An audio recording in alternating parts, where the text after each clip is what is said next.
Así que, eh, como les contaba antes de que empezara a grabar, vamos a hacer un pequeño repaso de la parte de tensores y después vamos a hacer los ejercicios.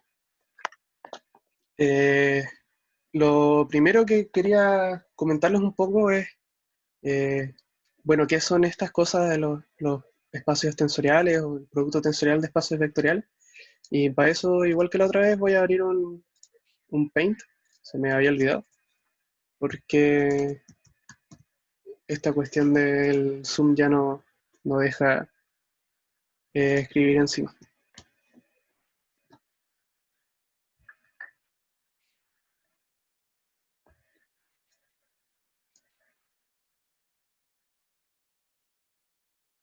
Eh, ¿Tienen dudas de alguna otra parte de la materia o cualquier otra cosa que podamos revisar? Además de esto de los tensores, ¿o quieren partir de acá en adelante? Como tienen la prueba mañana, igual podríamos darnos un poquito más de tiempo en eso.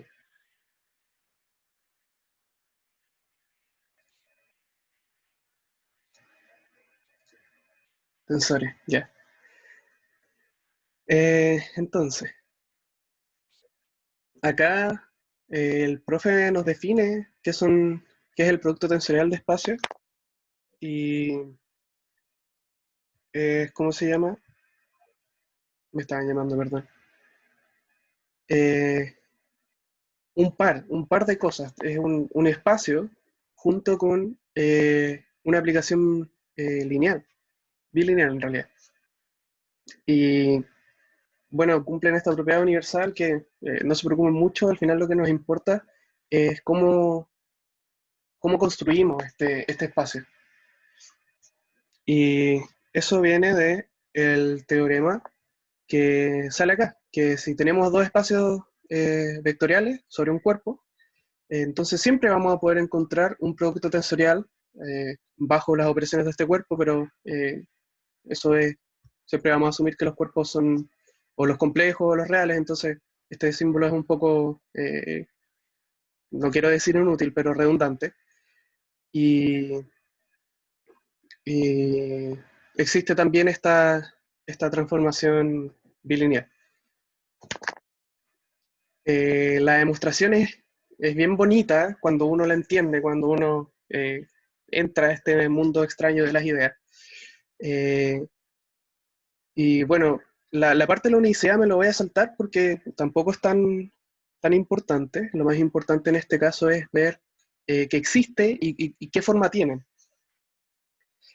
Eh, Nos definimos este conjunto medio extraño, que en realidad es un K-espacio vectorial, con una base así.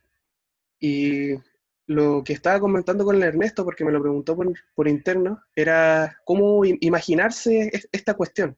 Porque nos dicen esto, si es que, por ejemplo, nuestro cuerpo fuera los reales, esto podríamos verlo como, no sé, pues, y B y W grandes fueran los racionales, por ejemplo. Los elementos de este espacio serían como un pi sub un medio, coma tres cuartos. Y eso no tiene mucho sentido, porque, o no tiene mucho sentido intuitivo, porque podríamos tener muchos pi distintos, pi 3 medios, coma 5 octavos, por ejemplo, y eso sería otro pi. Entonces, bueno, ¿para qué rayos entonces estamos ocupando este pi? Concentrémonos entonces en lo que es esta parte de acá, que también podemos pensarlo como que agarramos dos cosas de estos dos espacios y los concatenamos. Olvidemos del pi casi por completo y pensemos en esto como ahora ya de manera más abstracta. Por ejemplo, si tuviéramos R2 igual a B y esto también igual a W, entonces tendríamos como un doble vector, entre comillas, si es que nos olvidamos de esa cuestión del cuerpo. No sé, pues podríamos acá tener un 1,2 y un, un, no sé, pues raíz de 2, E. Porque esta cosa de acá era la que representaba un elemento de B y esta cosa de acá era la que representaba un elemento de W. y acá iría una cosa, iría un K. Pero lo que nos importa es esto. ¿Por qué?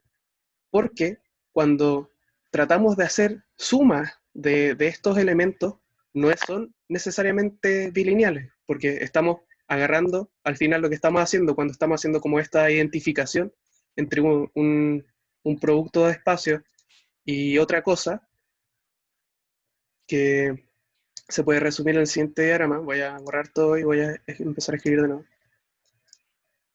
Si es que pensamos en este diagrama, B cruz W, y nos vamos a esta cosa, que era el K, B cruz W, nos vamos por una función cualquiera, un phi, que el phi agarra a un B, W y lo mete a un K sub, o mejor, a un E sub B, W.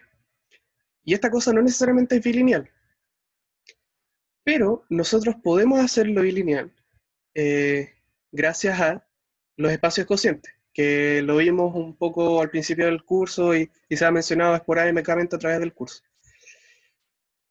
La noción de espacio cociente es agarrar todo lo que es múltiplo de algo y mandarlo al cero. La forma más fácil de verlo es, por ejemplo, el z sobre 2z. ¿Qué significa esto? Las cosas que son múltiplos de 2 las mando al cero. Entonces este espacio al final va a ser solamente el 0, o sea, todas las cosas que son múltiples de 2, y el 1, todas las cosas que no son múltiplos de 2. Entonces, si queremos hacer lo mismo con las cosas que deberían ser lineal, como por ejemplo lo que saca acá el profe, que es un E sub B más B', W, menos E sub B, W, menos E sub B', eso debería ser 0 en una variable. Eh, el E sub lo mismo, pero con el W, o sea, lo mismo con la otra coordenada. Ahora la propiedad del escalar, si es que sacara este escalar, estas cosas deberían ser lo mismo, y acá si es que sacara este escalar, esta cosa debería ser lo mismo. Todas estas cosas arma un subespacio generado por todo esto, que sabemos que el generado de un conjunto de vectores también es un subespacio, genera un subespacio y cocienta este espacio extraño, lo cocienta por eso. Entonces, siempre que tenemos un cociente, acordámonos de las clases que tenemos un... Chuta, voy a borrar todo. Siempre que tenemos un cociente, hay una proyección. Entonces, voy a escribir ahora un poquito más chico este diagrama que había hecho. W, A, el K, B, cruz, W. Y acá voy a meter ese cociente que es el profe, que es B, cruz, W, sobre S. Y este S va a ser las cosas generadas por, pongámosle acá, lineales. Por las cosas lineales. Siempre que tenemos un cociente existe una proyección canónica, ¿cierto?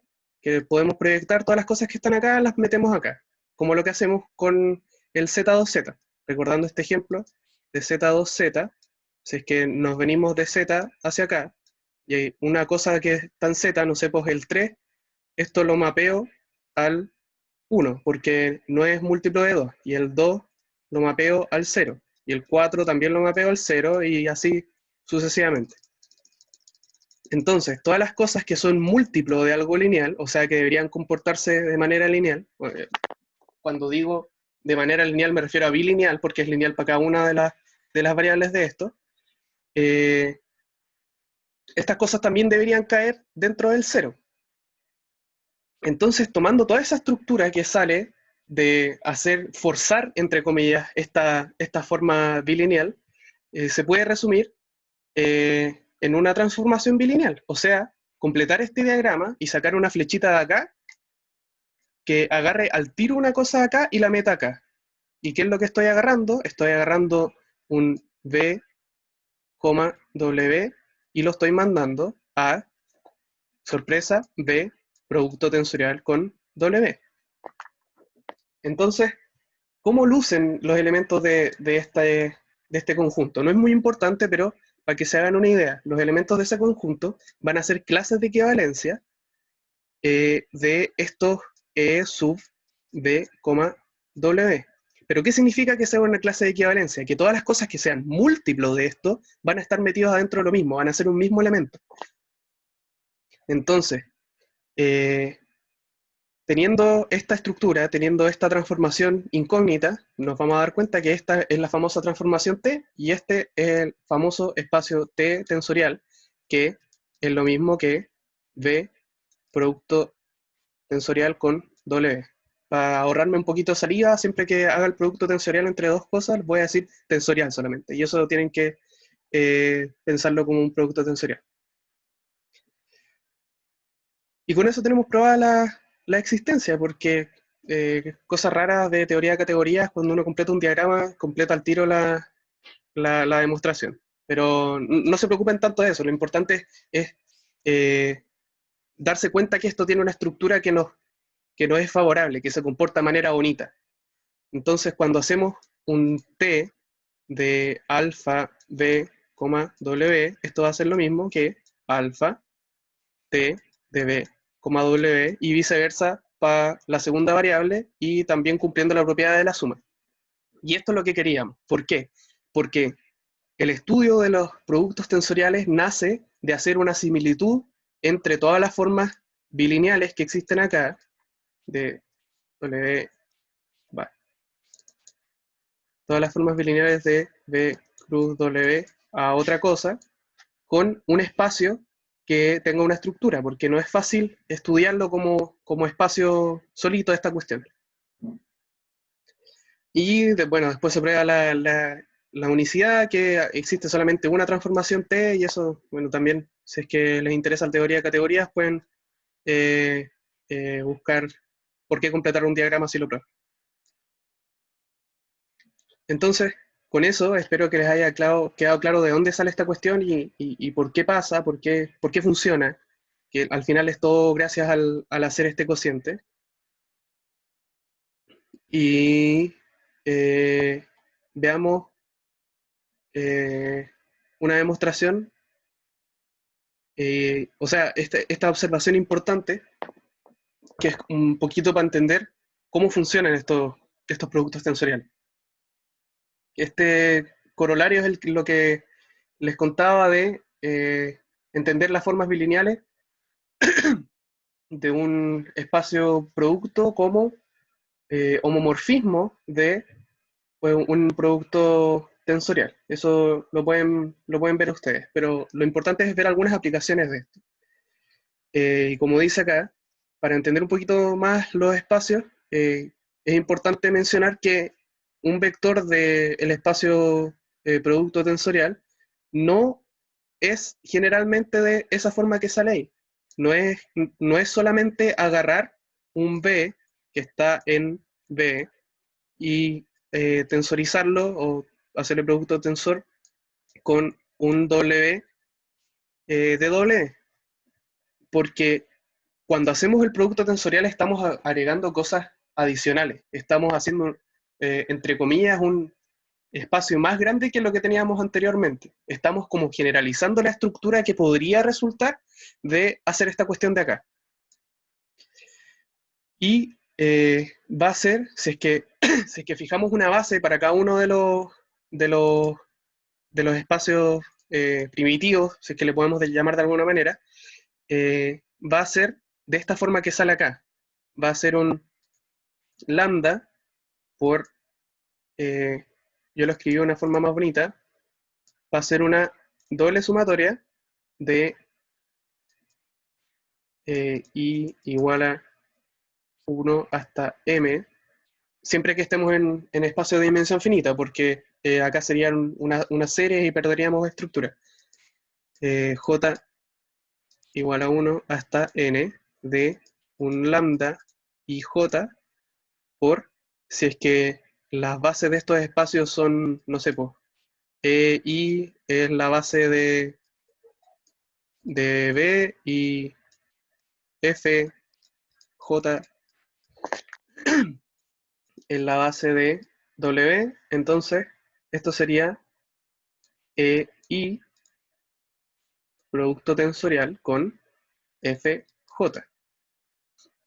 Y acá está implícito que la dimensión de J es n y la dimensión de, o sea, la dimensión de W es n y la dimensión de V es m.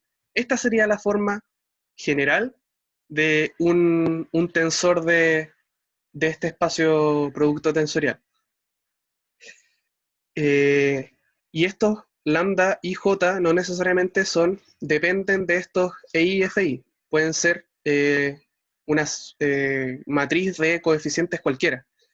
En cambio, si es que no fuera una matriz de coeficientes cualquiera, estaríamos hablando de tensores simples. Los tensores simples son esto. Los tensores simples son agarrar un V y un W y hacerles producto tensorial entre los dos. Y esos tensores simples van a ser como nuestros Lego, van a ser nuestros bloques de construcción para armar el espacio completo. Porque si agarramos todos los tensores simples y vemos qué es el generado de eso, va a ser precisamente nuestro espacio producto tensorial.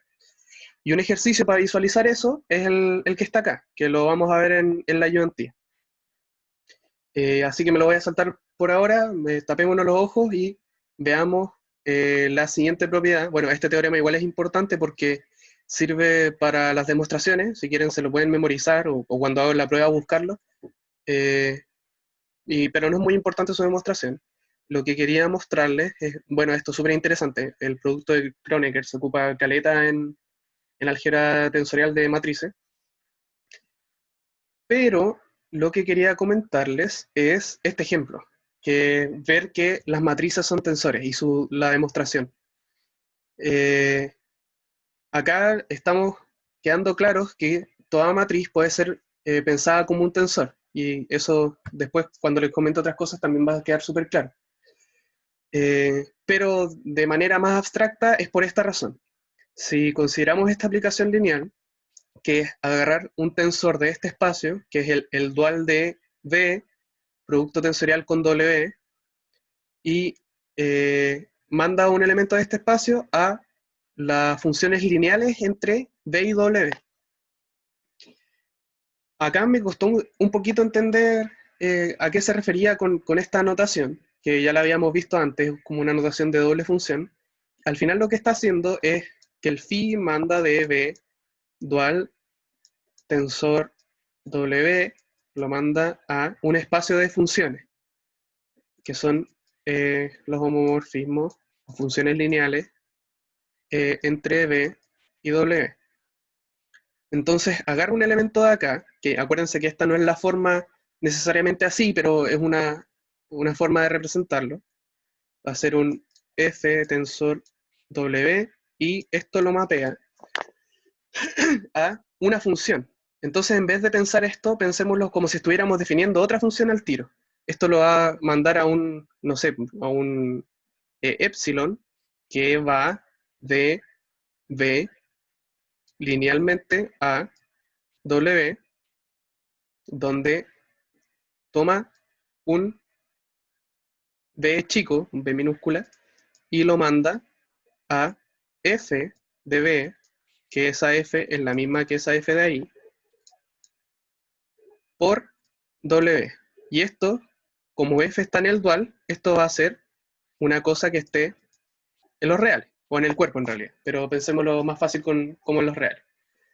Entonces lo que está haciendo es agarrar una función y un vector y mandarlo a otra función que ocupa esa función y ese vector.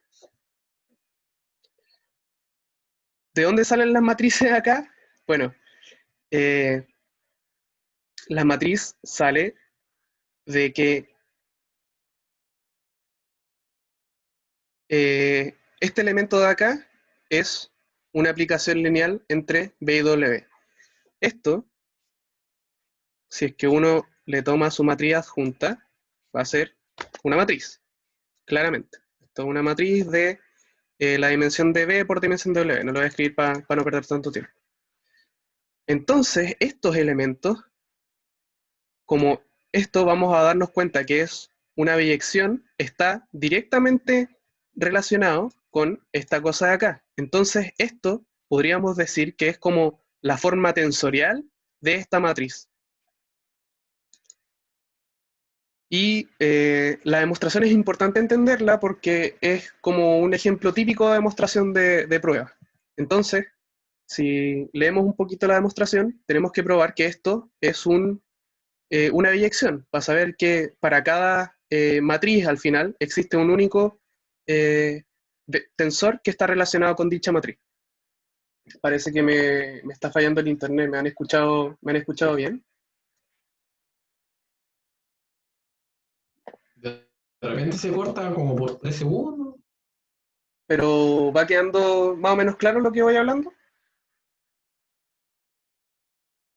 Sí, sí, sí, sí, es muy Ya, puntual. ya, bacán. Eh, entonces, primero probemos que es inyectiva, esta función que relaciona las matrices con los tensores.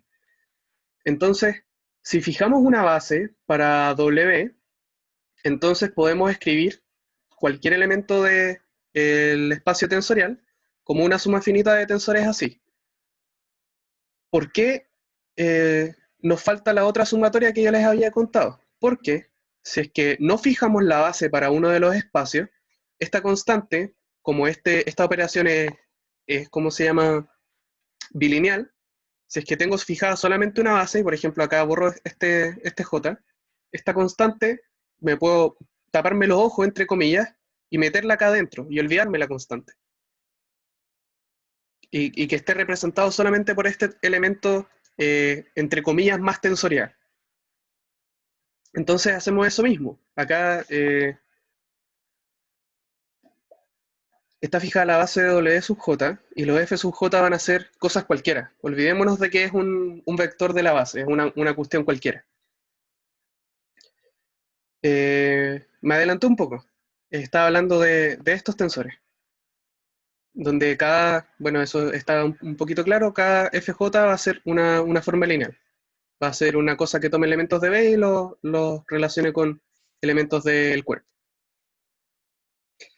Para probar inyectividad, al final lo que estamos probando es que phi de F tensor W es igual a 0, implica que toda esta cuestión de adentro es igual a 0.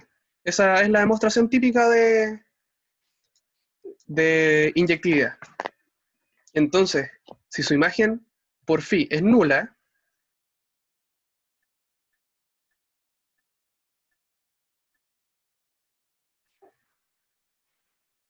aló, aló, sale que la llamada va a terminar en 10 minutos. Bueno, pucha, si se termina, nos conectamos de nuevo al mismo link. ¿Hasta dónde me escucharon?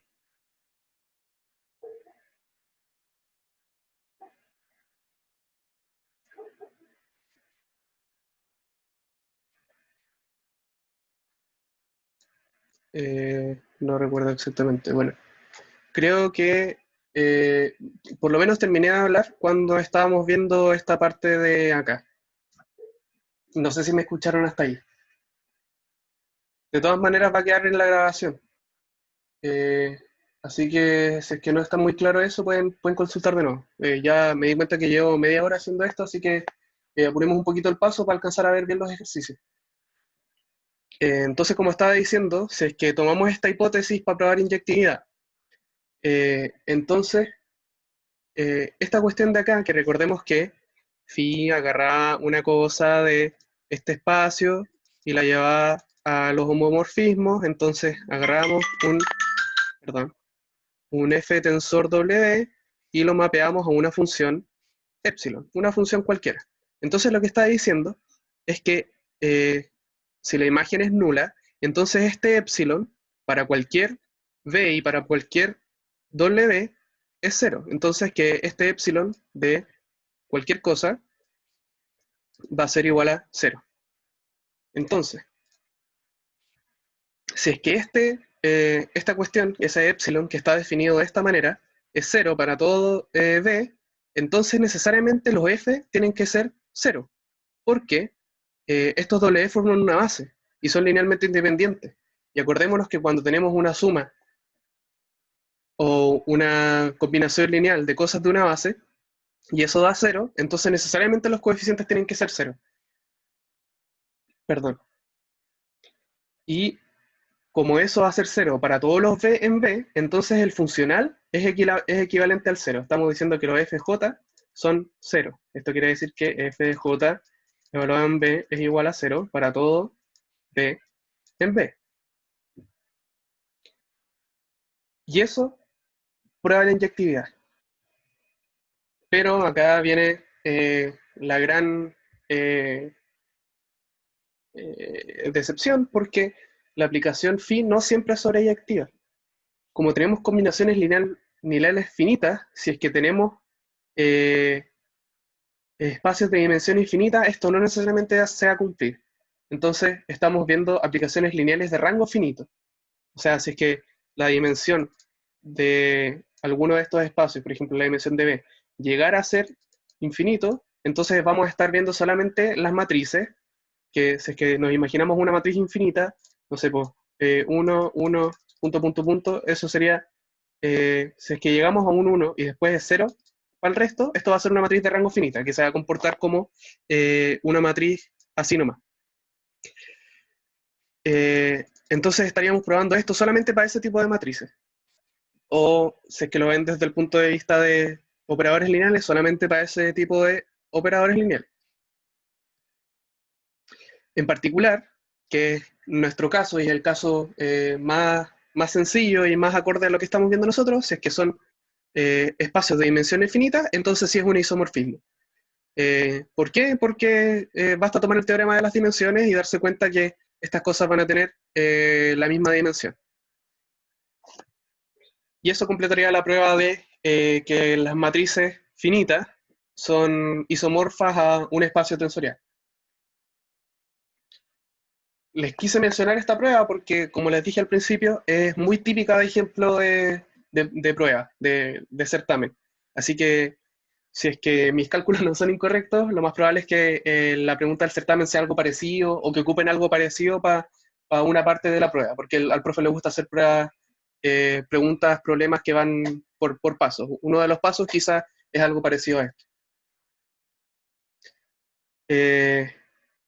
Y otra forma de visualizar el producto tensorial como matrices es pensar en el producto, en el outer product. No tiene una traducción literal al español porque sería producto exterior y eso sería confuso con el producto exterior de vectores, así que prefiero decirle outer product en inglés, aunque mi inglés no sea el mejor, que toma dos vectores.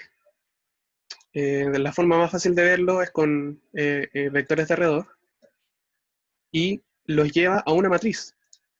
Lo voy a poner en términos generales, si es que tenemos un vector A, B, producto tensorial con C, D. Esto va a resultar en una matriz que contenga como todas las combinaciones posibles de coeficientes de acá. O sea, va a ser un AC, AD, BC, BD.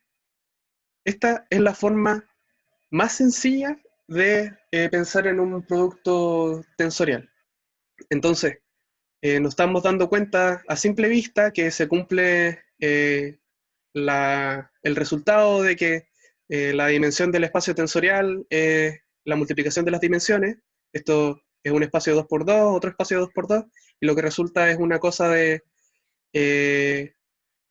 o sea, esto, espacio 2, y esto es una matriz de 2×2, entonces tiene dimensión 4.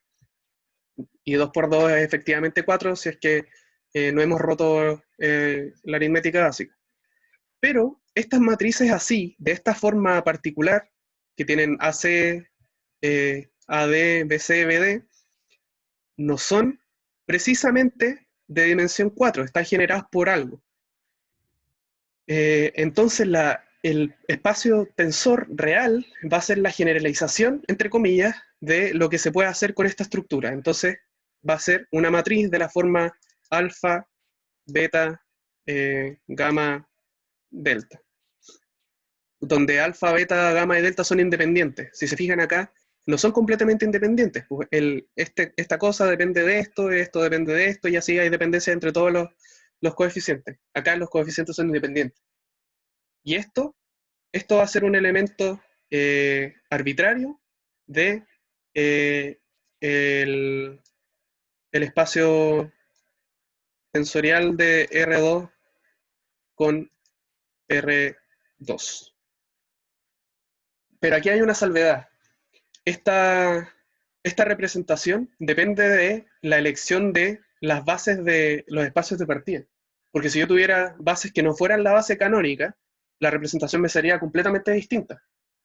Entonces, para hacerlo más real, esta cuestión no dependería de una elección de base. Entonces no se podría representar de esta manera. Tendría otra representación visual, digamos.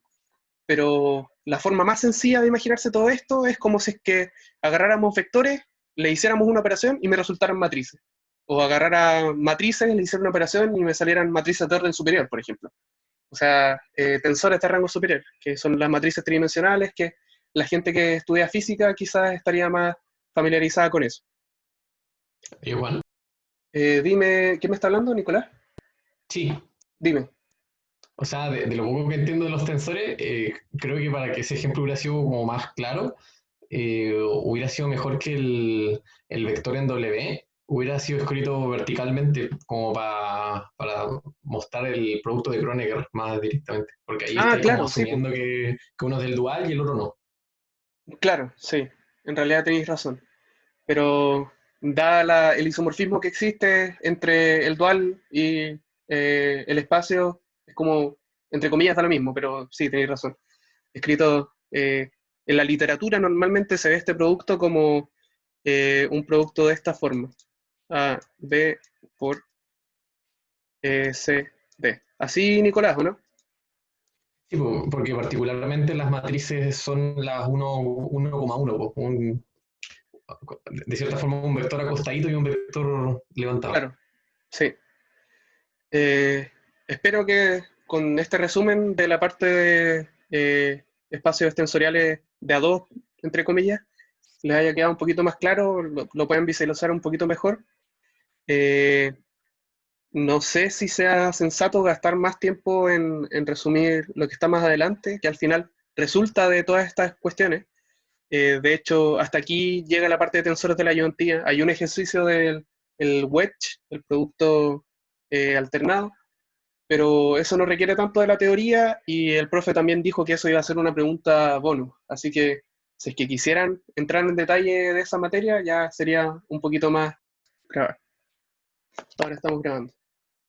Se cortó la ayudantía, así que voy a tener que unir estas dos grabaciones con la magia del cine. Pero justo habíamos llegado hasta una conclusión, así que ahora vamos a ver los ejercicios. Voy a parar de compartir la pantalla un poco para abrir los ejercicios sin doxearme. Por mientras, ¿alguna duda de lo que vimos en la parte del resumen? ¿Alguna pregunta, algún comentario? ¿Les quedó más claro? ¿Les sirvió? Ojalá, ojalá que sí.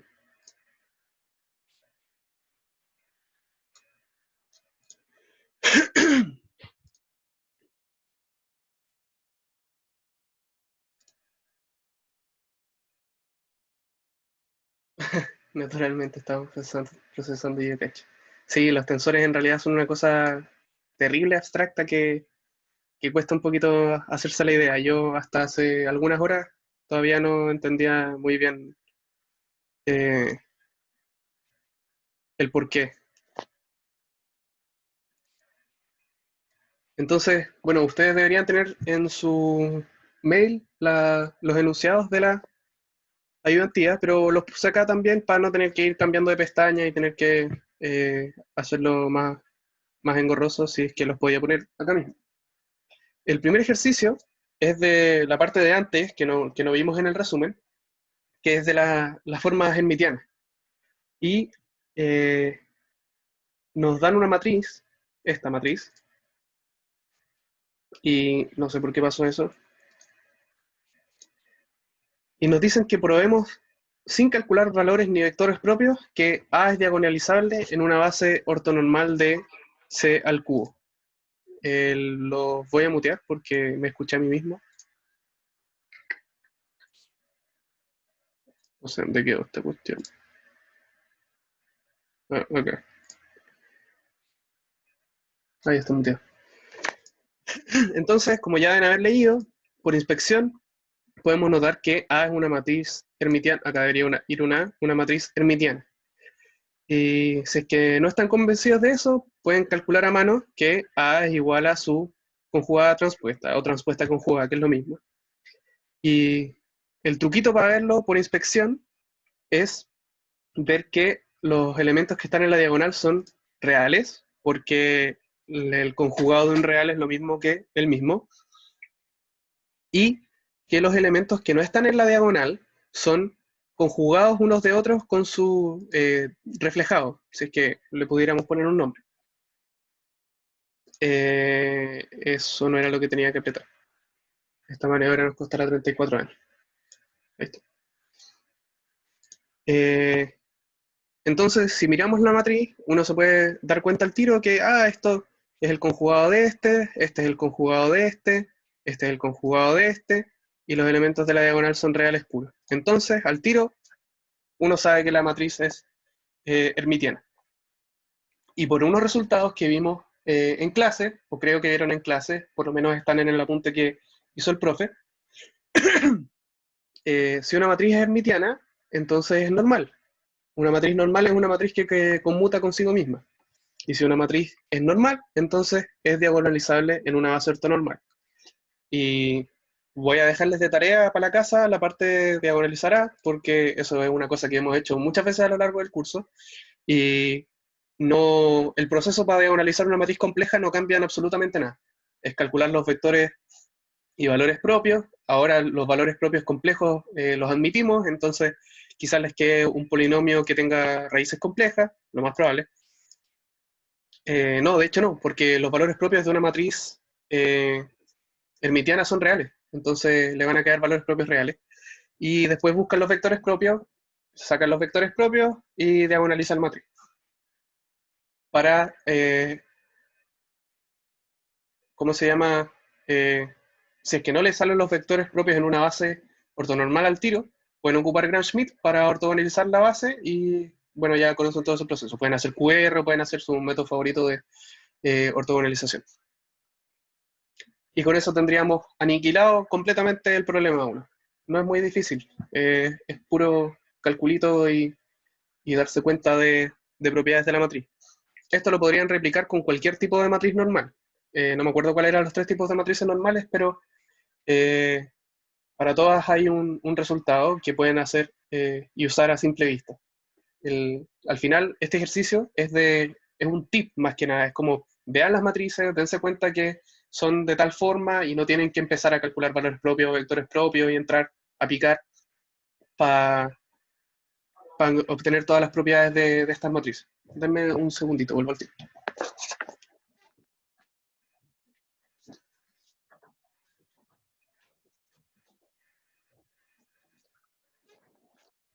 Ya, ahora sí. ¿Queda claro entonces el problema 1? Sí, solo una duda chica. Dime. El concepto de normal, más o menos, ¿en qué momento lo vimos que se me olvidó? Ya. Las matrices normales salen al final del apunte que tiene escrito en látex el profe en la página. Es uno que está al principio, que se llama formas hermitianas. Y tiene toda la información de formas Ah, hermitianas. ya, gracias. No estáis muy familiarizados con el tema, o para el resto también, les recomiendo que leerse ese apunte porque está súper bueno. Para los que son de física, tiene las equivalencias con las cosas de física, tiene, no sé, pues las notaciones, o habla también un poco de la notación bracket, que se ocupa para representar los estados cuánticos. Es súper entretenido, léanselo, 100% recomendado. No tienen que someterse a la maldición del profe, que es leer los apuntes hechos a mano, que uno se confunde un poco. Está bien estructurado, así que soy fan. Gracias. ¿No hay de qué? Entonces, ya lidiamos con el primer problema. Ahora vamos al segundo, que era el que les contaba que salía en el apunte. Sean B y W espacios eh, isomorfos a R2 con estas bases dadas de manera abstracta, y nos piden probar que este tensor, escrito de manera general, esto es lo que resulta de la doble sumatoria que les había contado, es un tensor simple, sí y solo sí, AD menos BC es igual a cero. Y acá pueden ver la similitud con lo que habíamos hablado de las matrices, porque esto es lo mismo que el determinante de, creo que con esto puedo escribir, no, no puedo escribir, no me acuerdo cómo escribir en PDF, pero esto es lo mismo que el determinante de una matriz 2×2. Y para probar esto, bueno, declaramos que existen todas las cosas del enunciado, como siempre lo hacemos, y un tensor simple de B tensor W tendrá la forma esto, hacer un producto tensorial entre dos vectores de cada espacio. Podemos escribir este producto como los vectores escritos en términos de sus vectores de la base. Y esto, eh, aplicando propiedades del álgebra tensorial, que es que uno puede distribuir y tratarlo como si fuera un producto al final, y estas cosas son elementos del cuerpo, así que salen. Podemos hacer todo el proceso algebraico para llegar a esta forma. Y, Ahí usamos que es bilineal. claro, estamos ocupando que es bilineal. Entonces nos quedan solamente los productos tensoriales de los elementos de la base, que en realidad no nos conciernen mucho. Lo que más nos concierne es que tenemos esta misma estructura, E1F1 por algo más E1F2 por algo, que es lo que está acá, etcétera, etcétera.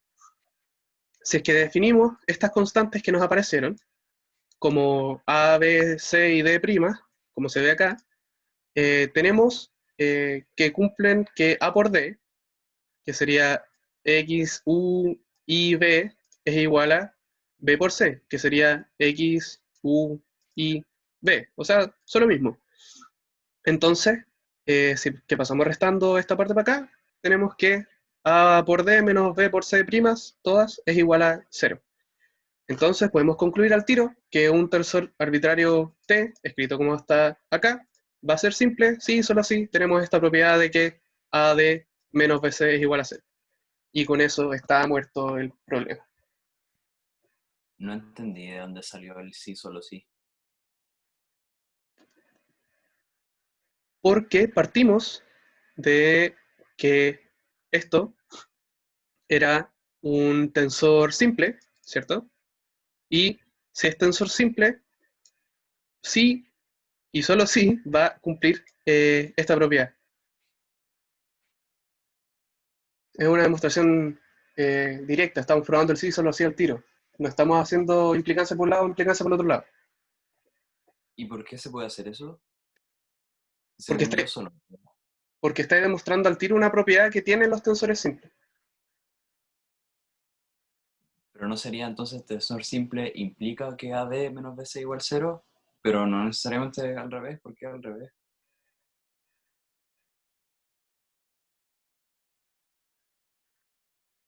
Bueno, igual podemos continuar también. Continuemos, dejémoslo para el final. Ya. El problema 3 es un problema del estilo de la demostración de las matrices son tensores, pero acá estamos probando que eh, es como que el operador dual distribuyera sobre el producto tensorial. Entonces estamos probando que para cada producto tensorial entre dos funciones existe una única función en el dual y viceversa. Y están relacionadas esos dos elementos. Entonces, para probar eso, tenemos que probar que la relación que, valga la redundancia, relaciona a estos dos espacios es un isomorfismo.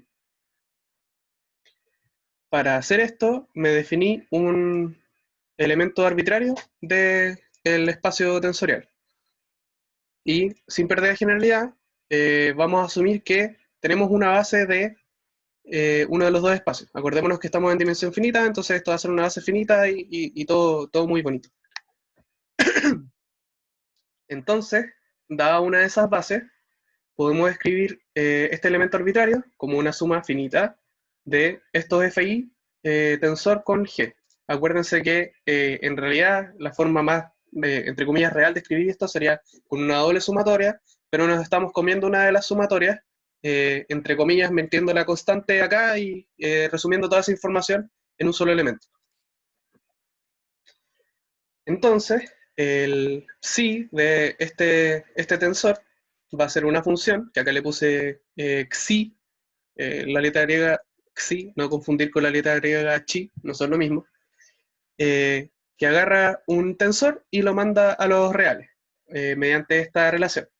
Y esto es verdad porque esta función psi es lineal. Eso se los dejo como tarea para la casa, pero no es muy difícil convencerse de que es lineal y podemos meter la sumatoria acá adentro. Entonces, para probar la inyectividad de esta función, vamos a probar lo mismo que probamos cuando vimos los apuntes del profe, que psi de t igual a 0 implica que t es igual a 0. Si tenemos que psi de t es 0, entonces este xi va a ser equivalentemente 0. O sea, esta función de acá va a ser el funcional lineal 0. Esto significaría que para todo tensor del espacio de partida, la función evaluada en ese tensor va a ser 0. Y acá, ocupando el mismo argumento que vimos anteriormente, como los FI forman una base, son linealmente independientes. Y como esto pasa para todo B, W, no nos queda más que el G para todo W sea 0, entonces que el funcional G sea el funcional 0. Entonces, por la bilinealidad del producto tensorial, f tensor G va a ser 0, y entonces T, que era lo mismo que G tensor F o F tensor G, va a ser 0. Acá se me olvidó decir que este T era también un F tensor G. Entonces, en efecto, acá me faltó un backslash en el MATLAB, sí es inyectivo. Ese proceso al final fue el mismo proceso que demostrar la inyectividad de lo que vimos con las matrices. Y normalmente así va a ser el proceso de demostrar que dos cosas son iguales en el mundo de los tensores. Después, para probar sobre adictividad, también es lo mismo, basta recurrir al teorema de las dimensiones. Porque como B y W son de dimensión finita, cada uno de estos espacios es isomorfo a su dual. Y la dimensión de B tensor W va a ser lo mismo que la dimensión de B tensor W dual. O sea, B dual tensor W dual va a ser lo mismo que B tensor W dual. ¿Por qué? Porque la dimensión de esto va a ser, no sé, M por N, y el dual de una cosa finita, o sea, finitamente generada, va a ser la misma dimensión. Y acá esto también es M, esto también es N, la dimensión de un producto tensorial es M por N. Entonces tenemos que los dos tienen dimensión M por N, y como tenemos una función inyectiva que los relaciona, por el teorema de las dimensiones, sabemos que la función va a ser un isomorfismo. Es súper estándar esta demostración. Lo único importante que estamos ocupando acá es las propiedades de los objetos con los que estamos trabajando. Ocupamos que esto era bilineal, como anteriormente también lo ocupamos. Ocupamos que este funcional también es lineal, y eso tienen que convencerse. Estamos probando inyectividad de una función, que eso no es muy loco, no es muy alejado de lo que ya sabemos. Ocupamos que teníamos cosas linealmente independientes. Al final, si es que no entienden mucho qué es un tensor, y esta es como eh, el mensaje que les quiero transmitir, si no saben mucho qué es un tensor, por lo menos tengan claras cuáles son sus propiedades. Eh, pasa mucho generalmente en las matemáticas que uno no puede entender un concepto a la primera, ni a la segunda, ni a la tercera, y igual tiene que ocuparlo, igual tiene que trabajar con estos elementos. Entonces, si se aprenden sus propiedades, van a poder manipularlos fuera lo que fuera.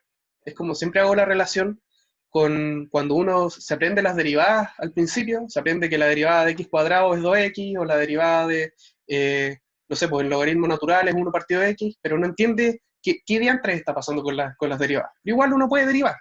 Eh, Hago el mismo símil con lo que estamos viendo acá de los tensores.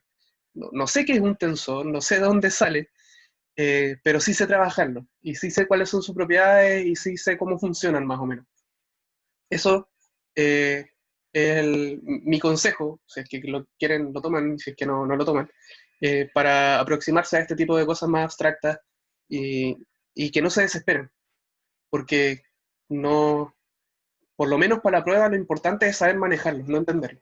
Entenderlo es parte de su formación como matemático. Y no lo tomen como que no están cumpliendo con algo, no se desesperen, no se sientan mal por eso. A todos nos ha costado, a todos nos va a seguir costando. Como les dije, yo hace muy poco tampoco entendía lo que eran los tensores, y igual me pude defender, ¿cachai? Igual pude poner cosas en la prueba que fueran ciertas sin saber por qué eran ciertas, o eh, con lo que estaba trabajando.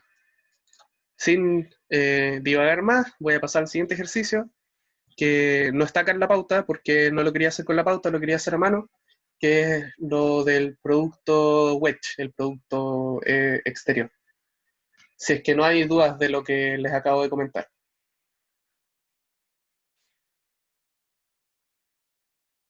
Asumiré que no. Eh, Voy a abrir un Paint para hacer a mano el último ejercicio, que no es muy largo, al final es ocupar las propiedades del producto exterior.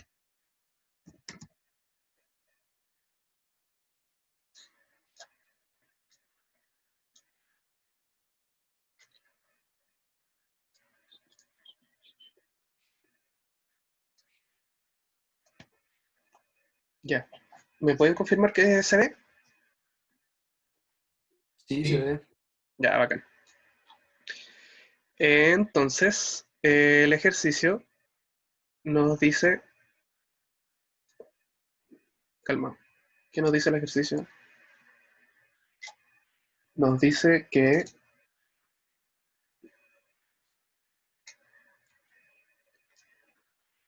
sean B1 y B2 elementos del espacio euclidiano de dimensión 3, muestre que existe una identificación entre el producto cruz entre B1 y B2 y el producto exterior entre B1 y B2.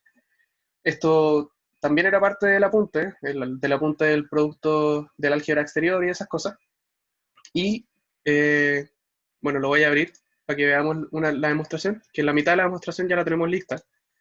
Es que, ¿dónde está eso? Era la sección 46, que no me equivoco.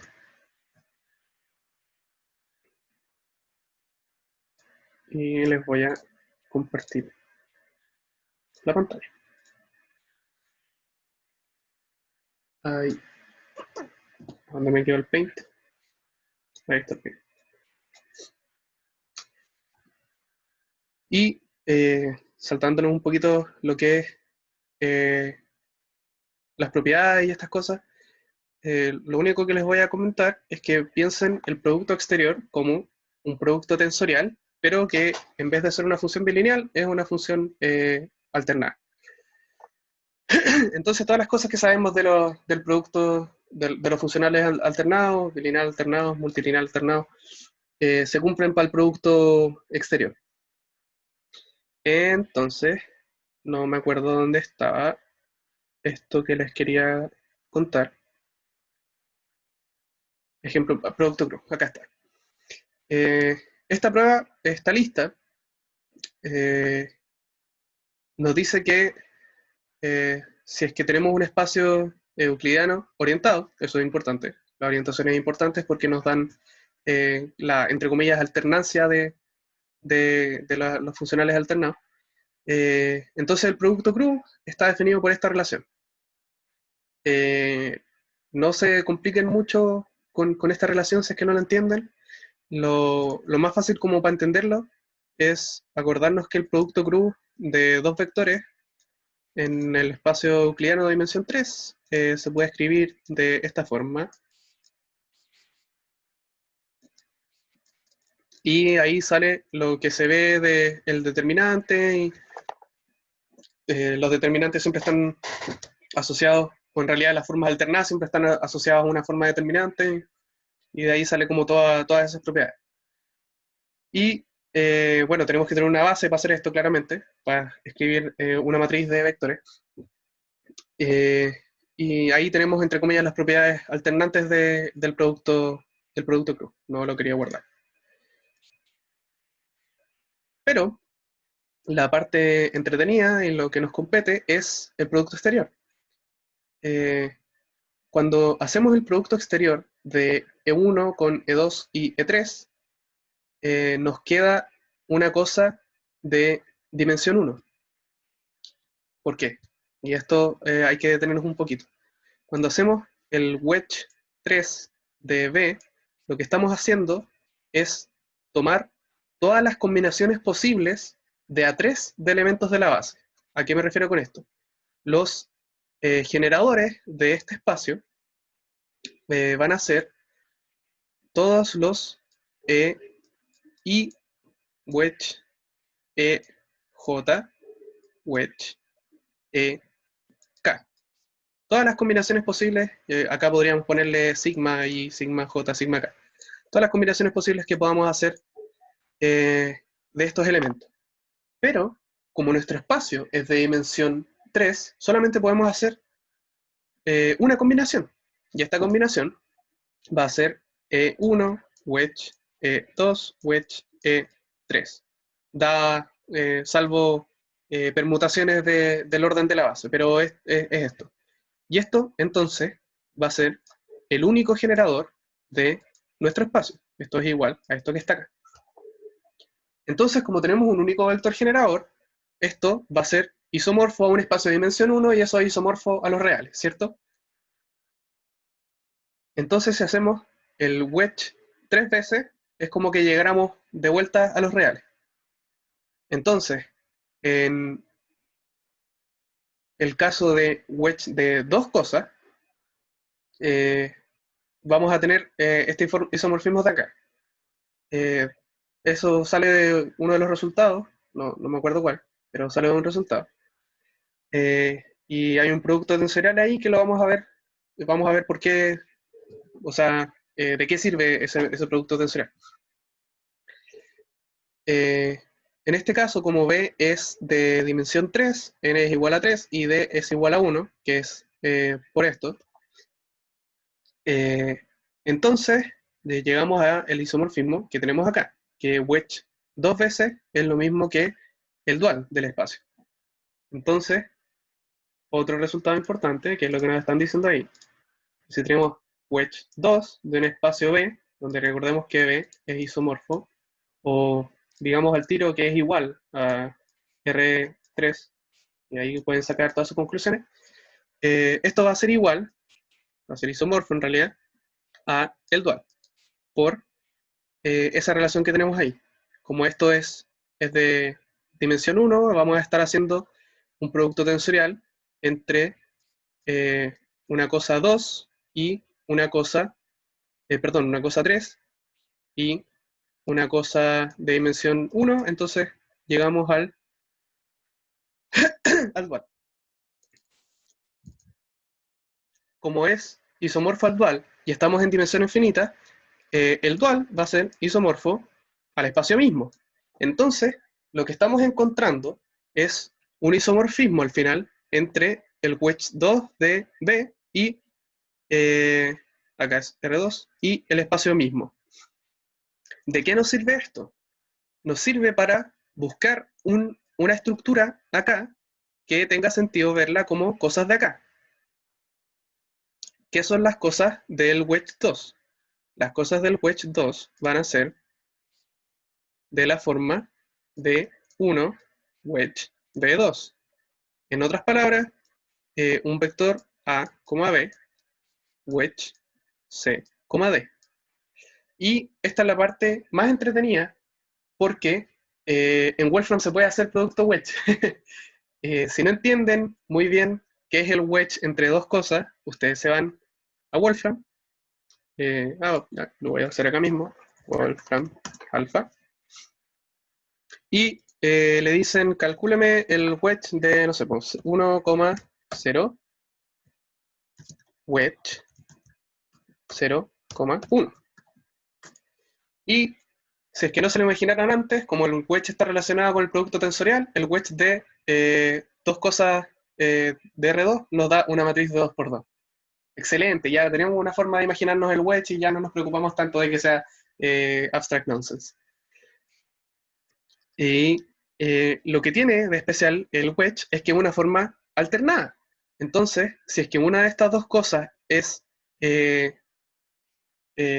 una combinación lineal de las anteriores o es una constante por el otro, nos va a dar 0. Que esa es la casualidad que tienen los operadores alternados. Acuérdense que si B es alternado y tenemos x, alfa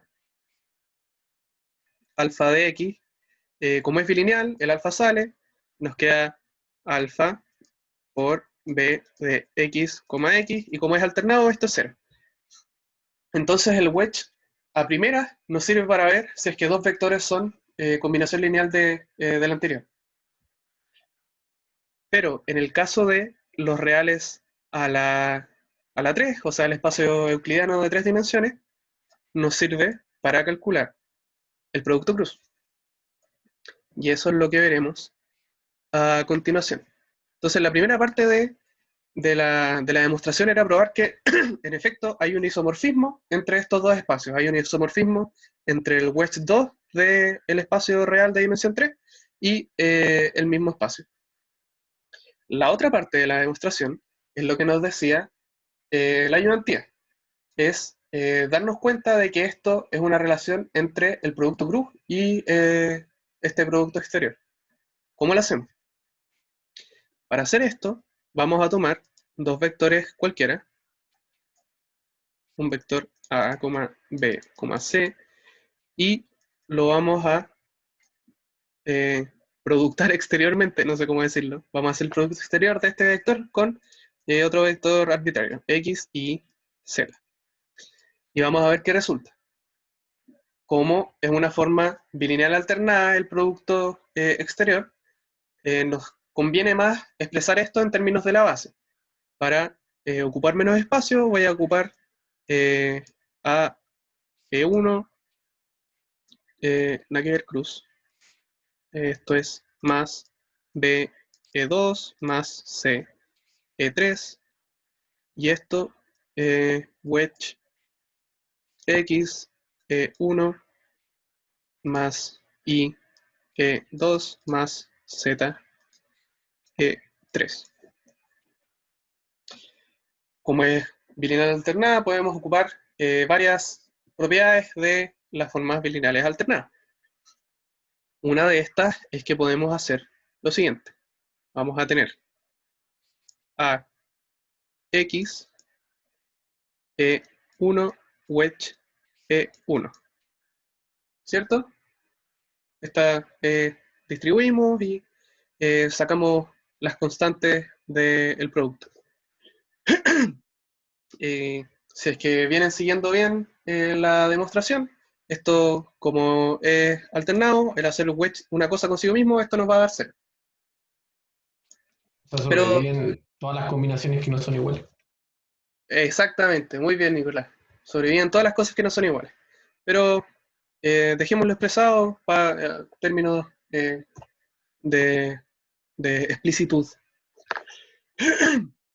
Entonces acá vamos a tener más a I 1 wedge 2 más a z 1 wedge 3 Creo que me voy a demorar un poco, así que voy a tomar el consejo de Nicolás, voy a dejar que sobrevivan todas las cosas que no son lo mismo. Espero que les quede claro ese paso. Y todas las cosas que no son lo mismo van a ser eh, A, I, E1, wedge, E2, más AZ, E1, wedge, E3, más BX, E2, wedge, E1, más BZ, E2, wedge, E3, más CX, E3, wedge, E1, más CI, E3, wedge, E2. Entonces, si lo quieren pensar en términos más fáciles para acordarse, eh, la primera fila son todos los que tienen el 1, la segunda fila son todos los que tienen el 2 y la tercera fila son todos los que tienen el 3. Y acá también podrían ocupar un argumento de que esto se parece a una matriz y estamos subiendo las dimensiones y efectivamente hay 1, 2, 3, 4, 5, 6 términos y eso es 2 por 6, no sé, hay varios argumentos que hacer ahí. Pero lo importante es que como es una forma alternada, acordémonos también que tenemos la propiedad de una forma alternada de x, y va a ser lo mismo que menos la forma alternada b, y, x. ¿Para qué estoy mencionando esto? Porque esto lo puedo dar vuelta, eh, esto lo puedo dar vuelta y esto lo puedo dar vuelta y nos quedan términos de eh, lo que teníamos antes. Pues entonces puedo hacer una reducción de términos. Entonces, si es que hacemos eso, nos queda a i menos bx por E1 wedge E2 más AZ menos, me perdí, CX por E1 wedge E3 más BZ menos CI, esto parece un ahí, B, E2 wedge E3. ¿Y a qué les recuerda esto?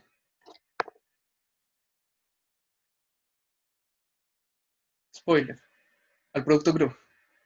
Estas son justamente las coordenadas que resultan de hacer el producto cruz de estos dos vectores.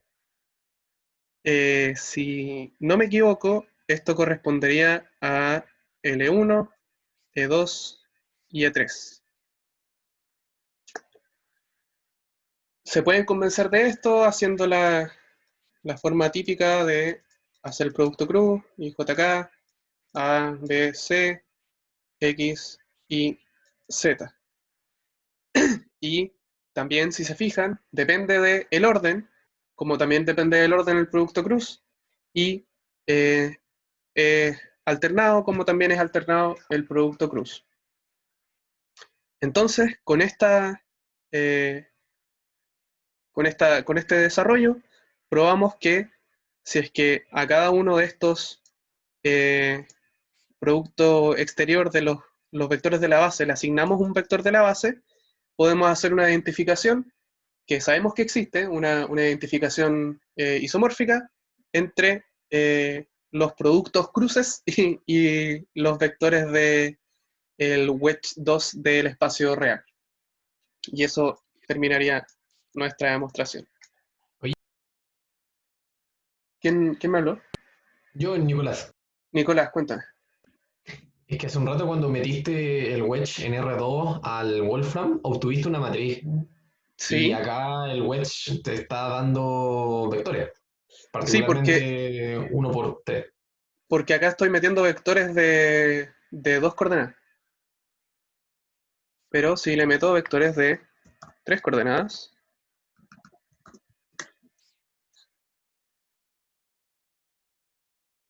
Me da una matriz. Ahora, no os preocupéis porque estas matrices que resultan del wedge de dos vectores no son todas las matrices, no tienen dimensión 3, tienen dimensión 2, tienen generadores.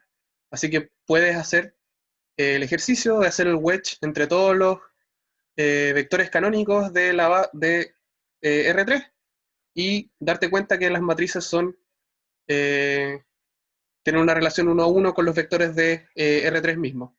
A ver, podemos hacerlo ahora rapidito. Este sería el wedge de E1 con E2. Este sería el wedge de E1 con E3. Y nos da una matriz de esta forma, que es como que estuviéramos corriendo los unos para otros lados. Este sería el wedge de E2 con E3,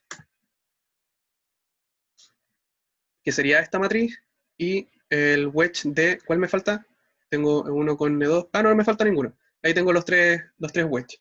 Y si hacéis combinaciones lineales de todas estas matrices, no te dan una matriz arbitraria. No tenéis forma de armar una matriz arbitraria con esas combinaciones lineales. Y ahí es cuando te das cuenta de que en realidad lo que estáis viendo no son matrices, son vectores. Ya. Sí. Y bueno, para complementar un poco lo que vimos antes, el wedge de cosas de dos dimensiones también son matrices de 2 por 2, pero son matrices linealmente dependientes. Entonces, si yo acá hago el wedge de 0,2 por 1,0, nos vamos a dar cuenta que nos da una multiplicación escalar de esa matriz. Entonces, si es que otra propiedad importante, si es que tenemos un wedge n de R a la n, esto va a ser isomorfo a R. Va a ser una cosa generada por una sola cosa, que es una generalización de lo que habíamos visto antes, de que el wedge 3 de R3 nos daba una cosa isomorfa a R, porque era generada por un solo vector. Y eso es lo mismo que está pasando acá en el caso de dos dimensiones.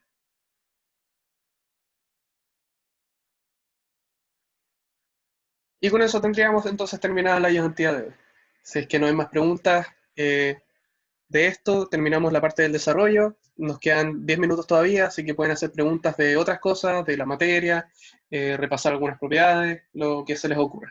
Si es que no tienen dudas, están en libertad de acción, pueden ir a seguir estudiando, o a descansar, o a tomar once, o a compartir con su familia, o mascotas, o con sus amigos del internet.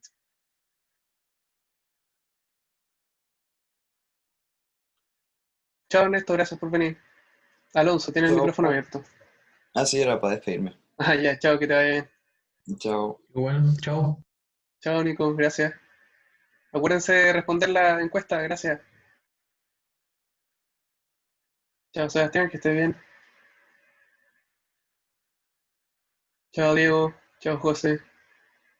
Que estén bien también. Era la última ayuda del día, se me olvidó decirle. Gracias por todo. Chao, Sofi. Chao, Farid. De nada, que te vaya bien también.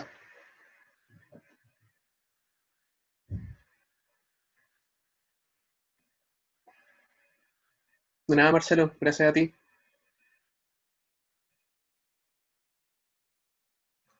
Oye, te puedo hacer una pregunta. Es que esperé que se fueran todos. Que me Sí, da dale nomás.